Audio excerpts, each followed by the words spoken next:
Okay, today I'm going to be talking about the Sega Master System and its games in relation to how they compare to the same titles on the Mega Drive. Now, to be doing this myself, I haven't set up a Master System. I've used a power-based converter which allows the Mega Drive to play Master System games. This doesn't mean much. They play the same, there's no improvement. I just thought it might be interesting to show you these devices and let you know about them. Now I'm going to start by showing you the Mega Drive version of Golden Axe.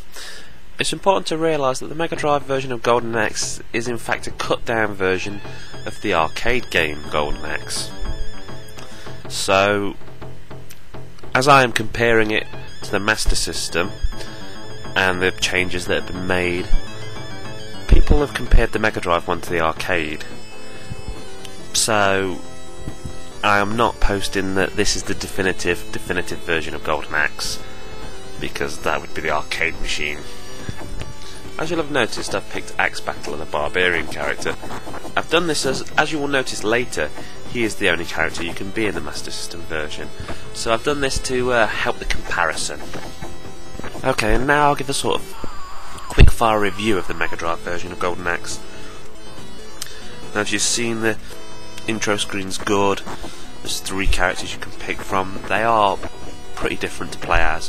One being your slow one your fast, and one your all-rounder, who's Axe Battler, who I am. The graphics aren't as good as the arcade machine, but for the stage this was a sort of early Mega Drive game, they're good.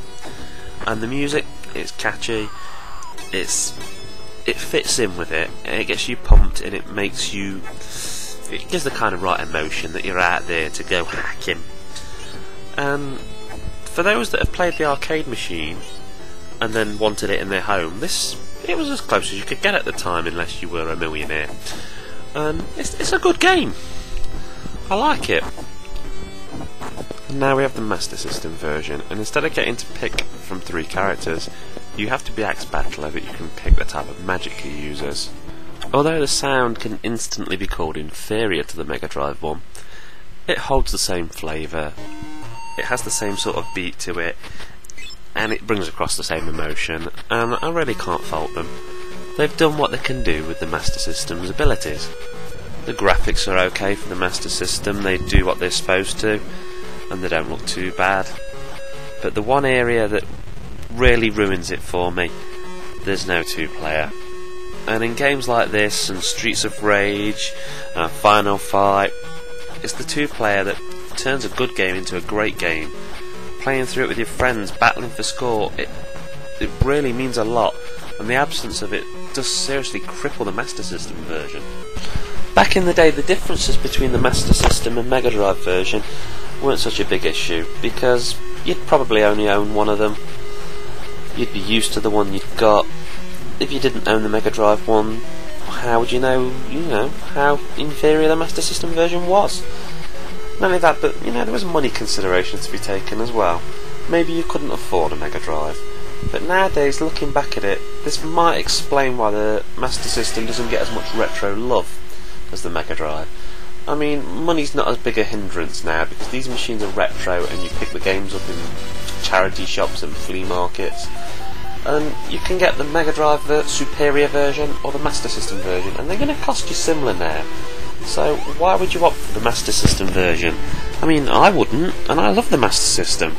And here, of course, is a game that everybody knows, Sonic the Hedgehog on the Sega Mega Drive. Now, good graphics, great intro screen as you'll have seen, good music. This is the game that, well, didn't necessarily launch the Mega Drive because it came out with Altered Beast, but this is the game that made people want a Mega Drive. This was your must-have title, and it's got everything going for it. It just shows what the Mega Drive can do in all ways. Graphics, speed, sound. It's a great game, it still is.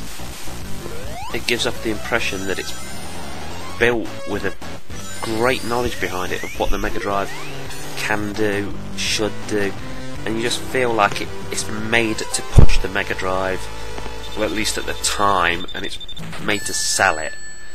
And then you see the Master System version, and you don't feel it's made for the Master System. You feel they've made the Mega Drive version, and they've basically just spent time scaling everything back. What can we pull back to make it fit on an inferior system? What cuts can we make? Now, I'm not saying that Master System Sonic the Hedgehog is a bad game, because it's not.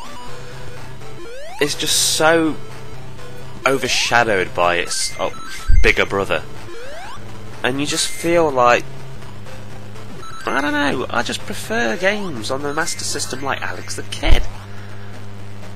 And you just feel that the time they spent scaling Sonic back, pulling things out of it, you know, you could have made a genuinely good Master System game that was built up from nothing, built from the ground up for the Master System, and played to the Master System's strengths. And this is where I think Nintendo, with the differences between their NES and SNES software, really beat the Mega Drive. You don't see an inferior version of Super Mario World on the NES. No, when that was coming out, they released a Kirby game that was NES exclusive. And this to me is why the NES gets more retro love than the Master System ever will. But it is a shame. Please do not forget that Sega did something before the Mega Drive.